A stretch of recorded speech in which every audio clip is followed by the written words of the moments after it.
Hi, my name is Piper Harris, and welcome to the Untangled Mind podcast, where I help you untangle your mind to untangle your life's challenges. I'm a data-driven mental health therapist in the suburbs of Atlanta, Georgia, and a third wave CBT expert for individuals with anxiety and trauma. On today's episode, I want to speak directly to those of you who've been told you are too much, too emotional, too intense, too complicated. I'll be walking you through what I call the Too Much Toolkit, 6 practical ways to get out of the wrong room and start reclaiming your worth. Let's get to it.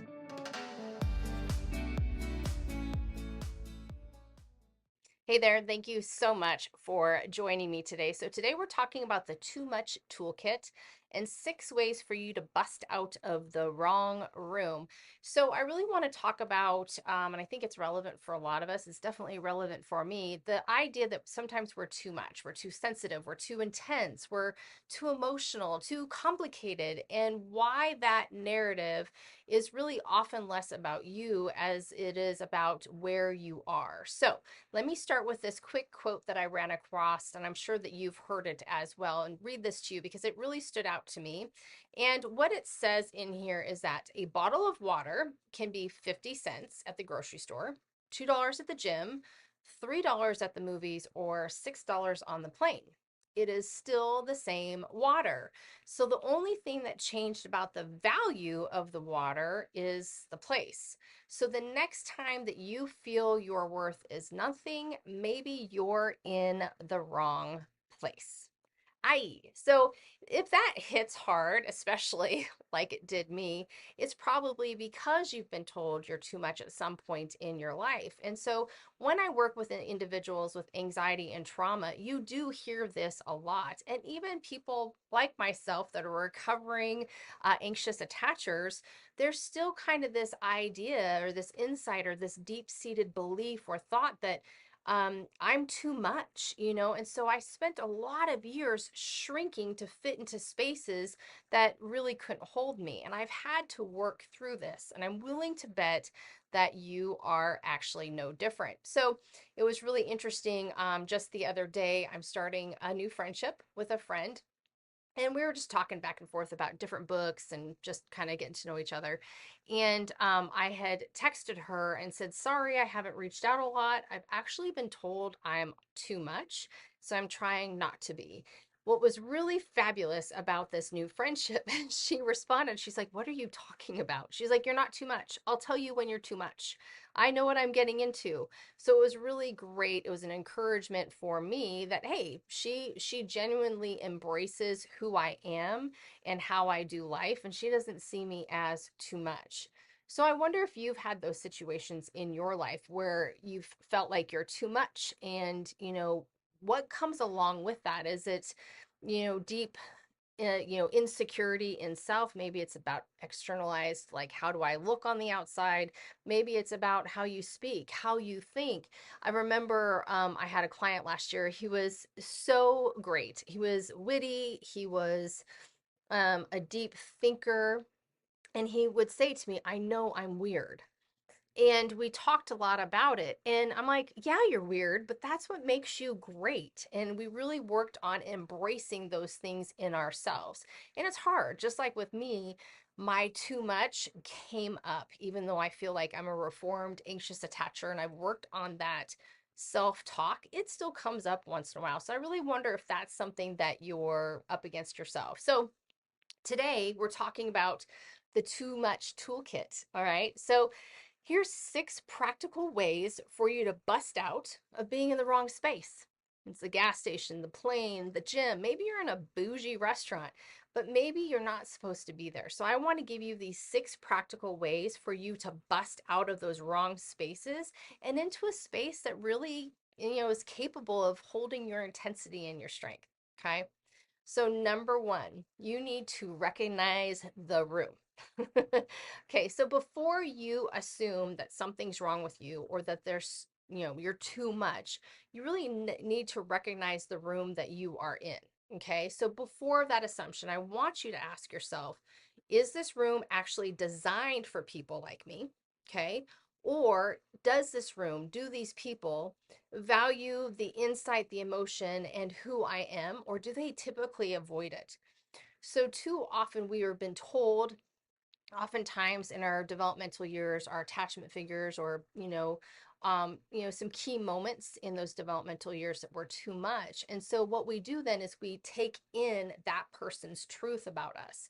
But I is that even true? Is it more or less about that individual is just trying to avoid something in you because it's like a reflection to them? I say this to clients all the time. In fact, actually, I said this to my son the other day. Something happened with a coworker or something, and we were talking about it, and this guy was rude to him, and I said, he's intimidated by you. And he goes, why would he be intimidated by me?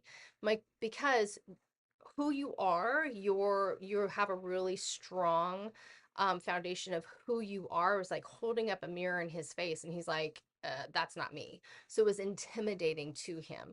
So you've got to recognize, number one, you've got to recognize the room that you're in. So rather than assuming you're too much, you've got to ask yourself, is this person, this place designed for people like me? And do they value someone like me? It's really important. Like my client, I told you, I'm like, dude, you are weird. I love it. This is great. We had so many interesting conversations that went on tangents, and I'd be like pulling them back and like, how does this tie in here? But it was fabulous. And really, I hope that what he recognized out of those conversations is that when he was hearing he was too much, it was more or less a misalignment with who he was with and what rooms he was in. It wasn't a failure on his part, right? Hearing you're too much wasn't a failure. Actually, it was feedback telling him these people in this space is not designed for me. So if you're in an environment that diminishes you, you're in the wrong place. It is not proof of some defect. It is not proof of some defect. So, number two, we have got to watch out for emotional reasoning. This is one of the most common cognitive distortions, one of the most. So, essentially, what emotional reasoning is it says, if I feel like I'm too much, therefore I am too much. That's emotional reasoning. So, if it feels like you're too much, your brain actually oftentimes automatically decides it's true. Our brain has a negative bias, and so it skews negative a lot of times. Add on top of it, narratives from our attachment figures growing up, developmental years. I feel this way, so therefore I am this way. So we have to challenge it. We have to challenge it. Just because something feels a certain way does not mean it's facts. If you've listened to me, feelings aren't facts. They might clue you into something, but oftentimes our feelings and how we've defined them have been misdefined and placed in our brain in the wrong way. And I talk about this with my clients, that just because a feeling feels a certain way doesn't necessarily mean that that feeling is accurate. So challenge it. Emotion isn't evidence. So challenge the thought of I'm too much. Challenge it and say, okay, well, is this like an old script, or is it an accurate reflection of who I am today? A lot of clients say to me, well, I really don't know because like I don't trust myself. Okay, phone a friend, ask somebody, ask a coworker, somebody that is trustworthy, that they're not going to, treat you terribly. Ask your therapist, because often we see ourselves in such a much negative light than typical. Just like this new friend I told you about, she really called me out on it. She's like, no, you're not too much. And if you're too much, I'm going to tell you. So just her doing that with me definitely told me I've got the right person in my room. Okay. So, number three, what we need to check in ourselves when we have been told we're too much is we've got to check for shrinking behaviors. This is huge. So, shrinking behaviors is when we make ourselves less than to be accepted. So, you see this a lot with anxiety, people pleasing. um, we see these shrinking behaviors because it's like, well, if I acquiesce or I become a chameleon for this community, therefore they're going to accept me. Shrinking behaviors are really about that internalization of someone else's limits on you. They're telling you you're too much, but that's what they're telling you. So you've internalized somebody else's limits for you. That doesn't necessarily mean that is you. So when you're checking for shrinking behaviors, I want you to ask yourself, am I toning myself down to be accepted? That's a big one. Am I hiding my story, my needs, or my depth? And then lastly, am I walking on eggshells in work or relationships? And let me tell you, if you're walking on eggshells in therapy, you need to go somewhere else. But shrinking behaviors really is this enormous indication of your internalization of somebody else's limits on you. Okay. Are you too much? Hold on. Are you shrinking in that relationship? If you're shrinking in that relationship, that friendship, that relationship, you need to ask yourself, does this individual prefer me shrunken, smaller than, and why? Why do they have needs to set limits on, who I am? What is that saying to you? So really check those shrinking behaviors. Okay, number 4 of how we're going to bust out of this I'm too much and we're sitting in the wrong room, all of that. Number 4 is don't mistake tolerance for capacity. Don't mistake tolerance for capacity. So just because someone can sit in a room with you or sit near you doesn't mean that they're capable of holding it. I see this so much with individuals that have especially gone through major grief. So a lot of times I hear from my grief clients that what they discovered is a lot of people left them after, like, say, a spouse died. And it was because they couldn't sit in the space of the loss, that the people could kind of tolerate them, but they weren't capable of embracing them sans like a spouse or whatever it may be. So I see this so much. Or for example, I see this a lot with PTSD, especially with my law enforcement.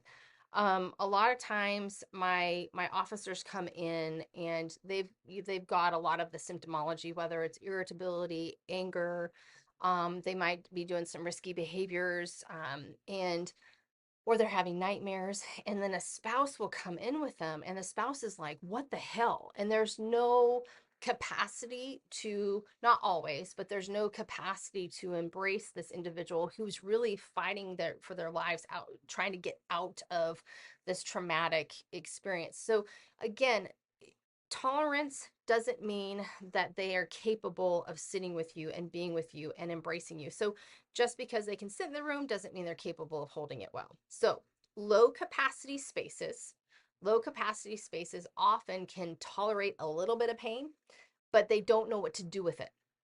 Okay, so they can kind of tolerate you, but if you're like too much, they don't know what to do, and oftentimes you're just left out by yourself.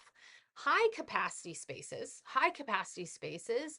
that's where somebody can embrace you. Somebody can, support you. So you can see that obviously in a therapist's office. You can see that like with this new friend that I'm starting. Those are high capacity spaces. Those are the spaces that are like, yeah, I know you're a bottle of water, but I actually think you are valued at a $6 bottle of water. I'm not going to put you for 50 cents. That's a high capacity space. That's a high capacity relationship. You're not being told you're too much. They're saying, I think you're amazing. You're $6 worth, right? I want to hold space for you. So again, don't mistake tolerance for capacity. Okay. Number five. So rather than thinking I'm too much or what's wrong with me, you've got to ask better questions. Got to ask better questions. So when I, chatted with this new friend of mine, I had to sit there and ask a better question. Piper, are you too much? Or like, what's this really about? Why did this insecurity come up for you?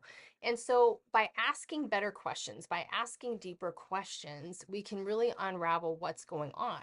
So as I unraveled mine, what I was able to discover is that I could really use a woman friend. I'm going to be 47. It gets harder and harder to make good relationships. We're the busiest part of our lives. I can tend to have some um, eccentricities, I guess you could say. And so I was just feeling like, gosh, I really, really want a friend, and I really, really, really want them to like me. But I had to look at that. So when I was saying to her, yeah, I can be too much, what I was actually saying is like, I'm lonely for a female friendship and I really want this. And I'm afraid that you won't choose me. I'm afraid you won't choose me. Ugh. Like when I got to that point of like, I'm afraid I won't be chosen, yikes. But it really helped me to unravel what was going on rather than get caught up in the emotion of I'm not good enough or I'm too much. It's like, what is this actually about? I just want to be chosen. Like the more I thought about it, I'm like that stinking kid back on the grade school playground. I was super fat. I had these giant glasses. I wore headgear, y'all. My mom made these stupid like homemade hair bows. I mean, I was the epitome of a nerd. And it was almost like I was kind of projecting that younger self onto who I am today. Like, please pick me. Please pick me. Let me be on your team. Please pick me. So ask better questions when you're stuck. So rather than saying, am I too much or what's wrong with me? Ask yourself, what kind of room am I trying to be accepted in? You're amazing and wonderful. You deserve to find your people in your space that embraces that. Ask yourself, is this space built for growth or is it just kind of like this fake faux comfort? Listen, it's okay that we have different spaces. I've talked about this before with my analogy of the swimming pool. It's okay to have basic relationships. So I talk that about that like in the shallow end. Go out, hang out with someone, say hello, maybe you see them twice a year. That's your shallow end relationships. It's okay just to have those kind of relationships. But if you're looking for depth, if you want somebody in the deep end, they have to know how to tread water and lift you up when you're drowning, and vice versa. We shouldn't have a ton of people in our deep end. I think too often we put people there and they don't belong there. But again, ask yourself, is this space built for growth or is it just comfort? Or is it just kind of like, an acquaintance? You need to define it so you know what it is. And then finally, you need to ask yourself, is this space challenging me or is it trying to contain me? So that goes back to the tolerance aspect. If someone's trying to contain you, you need to ask yourself, why? Why are they trying to contain me? I remember years and years and years ago, it dawned on me that I was continuing to do my own self work and I had this particular friendship. And it dawned on me that she was gleeful every time I was a mess about something. But if I was confident in something or excited about something, she crapped all over it. I mean, so many times. I remember one time I was shopping in Target. The boys were little and I got a break and my husband had the boys and it was in the middle of my chefing days. And I was doing Master Chef. I was working my way to getting onto Master Chef. And I remember I was shopping for an outfit and I was telling her that I was nervous and, I was just kind of chatting away. And she stops me. I will never forget it. I was like, I can literally see myself in the middle of Target. She goes, why are you always talking about yourself in this, this chefing stuff? It's just an outfit. It was so mean. Now, do I need to look back at that and say, okay, well, were you talking too much about yourself? What I can tell you is no, I attracted yet another narcissist in my life, but I remember that moment. She wanted to make me so small. She wanted to contain me. She wasn't challenging me. She wanted me to be acquiesced to her and her needs. So sometimes the biggest growth, what I want to say when you ask these better questions, is sometimes the biggest growth from actually exiting the familiar. And that's really hard. I'm not saying break up with your family. I'm not saying any of those things. Boundaries are important, but sometimes the best growth for us comes from exiting those relationships, okay? Because they're just tolerant or they want you to shrink to make them feel better. Okay, lastly, number 6, build a room of your own. Of course. So not every room belongs to you, nor should you be there. Sometimes we got to build our own space. We just need to. So choosing a space, choosing people, choosing therapy that is going to fit for your space is so important. You've got to surround yourself with people that aren't intimidated by your story. Yesterday, I had a really fun phone call with a guy that invited me to be on his podcast. And we were talking, and I said, hey, I want to talk to you before I say yes. I think this is, important for us to get to know each other. And I was just, he's like, okay, tell me about you. Tell me about your story. And I was kind of telling him all the things I've done. He's like, what? okay, what haven't you done? Now, I'm not saying this again, I'm not saying this to fluff myself, but I just have a lot of different work history because I was trying to find my way. But he said it in a way of that's super cool. That's super cool that you've done all these different things. And so it was really neat to have a conversation with someone who wasn't intimidated by my story. In fact, he asked more questions like, really? How did you get into that? Are you kidding? What happened with that? Like when you can find those individuals that they're not intimidated by your story, they want to learn more about you, you have built a really good space. You have built a really good room. And you need that. You need people to challenge you. You need people to embrace you. You need people that thrive on your individuality. It's wonderful and there's no intimidation there. So again, when you're building, you build your own room. Not every room belongs to you, and you've got to build your own. So also choose spaces that ask better questions. Don't flinch at answers. I think it's important that we don't live in echo chamber. I think we have to have similarities in some of our relationships. But if we can be in a room with people, in a space with people, maybe they don't agree with us and we don't think the same way, but they're not telling you you're too much. If they tell you you're too much, then they're in the wrong room or you're in the wrong room. This is what we have to do. We are allowed to say, this space is not working for me. I'm not too much. This is just who I am. And you need to be okay with that. Now, what I'll say is sometimes I am too much for people. Sometimes I am, and that's okay. Most of the time, I'm okay with it, except when I'm like, gosh, I really want this person to choose me. I'm like that little kid on, remember Red Rover, Red Rover? Like, somebody choose me, somebody choose me. So there are times where we feel intimidated and that sort of thing and insecure. But as a whole, you need to choose spaces where the people want to ask questions, want to dive into these things and not flinch at who you are. Okay. So, those are the 6 ways that you can bust out of being in the wrong room and thinking you're too much. So, this too much toolkit really talks about you've got to recognize the room that you're in. Okay. So, before assuming that something is wrong with you, you need to ask, is this even the right place for me to be? You're the same water, but are you being treated like you're in the gas station when what you really want to be is at the gym, whatever it may be? Number 2, watch that emotional reasoning, the most common cognitive distortion. Just because you feel something doesn't mean that it's facts. Okay.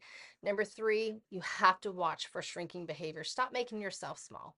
Stop making yourself small. You deserve to take up space in this world. I bet you are wildly beautiful with all your quirks. Stop shrinking. Stop shrinking. You're just probably in the wrong room. Number 4, don't tolerance for capacity. Just because someone tolerates you doesn't mean they have the capacity of embracing you. Number 5, ask better questions. Ask better questions. Just ask better questions rather than what's wrong with me? Am I too much? Don't ask that. And number 6, just build your own damn room. So you are not too much. You're not too much. I'm not too much. Well, okay, sometimes I'm too much, but it's okay. We are not a fit for all places and all people. We're just not. And we shouldn't have that feeling of being demanded to be less than. Okay. That's not who you are. When we feel like we're too much, this is an irrational belief that we're holding about ourselves. Okay. So what if you're a little quirky? That's not a character flaw. That's a sign. That's feedback of, gosh, these people can't embrace all of me. So if this resonates with you, please check out my full blog on untangledmind.net. Or if you want to connect with me through one of my workbooks or sessions, I invite you to do that because we all deserve a room that respects our depth and doesn't resent it, right? So until next time, stay grounded, stay clear, and stay out of those discount areas. You have tremendous value. Thanks for spending a few minutes with me today on the Untangled Mind podcast. If something in this episode hit home, take it as a prompt, not a punch. You're not too much. You're likely just overdue for a space that can hold what you carry. If you're ready for therapy that's structured, honest, and built for change, not just comfort, head on over to untangledmind.net to learn more. And if this message spoke to you, share it. Send it to someone who needs to hear they're not broken, they're just in the wrong room. You can also like, follow, or leave a review so more people can find clarity when they need it most. Until next time, stay clear, stay steady, and don't shrink to fit. You weren't made for discount spaces.